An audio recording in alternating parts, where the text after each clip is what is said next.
నవ దమనేశ్వరరావు. నేను 42 సంవత్సరాల ఉపాధ్యాయ వృత్తిలో ఉమ్మడి ఆంధ్రప్రదేశ్ రాష్ట్రంలో రాష్ట్ర అధ్యక్షులు ఒక రాజకీయ పార్టీకి అనుబంధంగా పనిచేసిన వ్యక్తిని.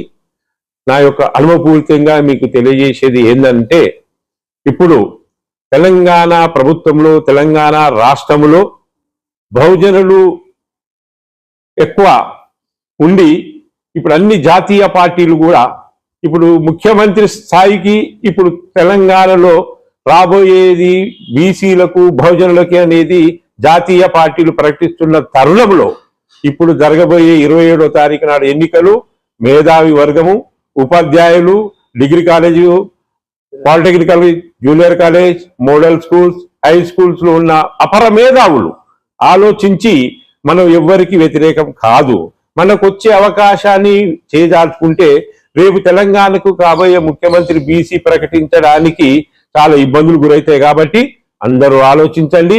గతంలో పనిచేసిన అనుభవజ్ఞులు ఉన్న ఎమ్మెల్సీలను కూడా దృష్టిలో పెట్టుకోండి. ఎవరికి మన వ్యతిరేకం కాదు.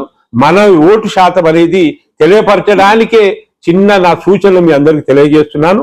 మనము ఇప్పుడు ఎమ్మెల్సీలో మన ఒక బహుజన పార్టీకి అభ్యర్థి ఎవరున్నారో మంచి వ్యక్తి, మనకు సేవ చేసే వ్యక్తి, అన్ని రాజకీయ పార్టీల్లో ఉన్న వ్యక్తి.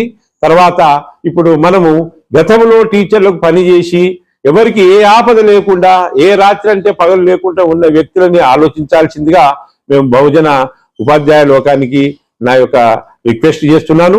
ఎందుకంటే ఇప్పుడు మనము జాతీయ పార్టీలే ఆలోచిస్తున్నప్పుడు, కేంద్ర ప్రభుత్వమే ఆలోచిస్తున్నప్పుడు, రాష్ట్ర ప్రభుత్వాలే ఆలోచిస్తున్నప్పుడు మనం ఎందుకు వెనుకబడిపోతున్నామనేది ఆలోచించాలి. మన మేధావులు మనకు ప్రభుత్వం పరంగా మనం సెలెక్ట్ అయ్యి జీతం తీసుకునే వాళ్ళం కాబట్టి దయచేసి నా యొక్క రిక్వెస్ట్ ఏంటంటే, మనం ఈ సమయంలో ఇప్పుడు ఉన్న దాంట్లో మన బహుజనకు సంబంధించిన వ్యక్తి గెలవబోయే వ్యక్తికి మీరు ఓటు వేసి మనము బహుజన వాదాన్ని నింపుకోవాల్సిందిగా మన తరాన్ని కూడా కాపాడుకోవాల్సిన అవసరం ఉంది.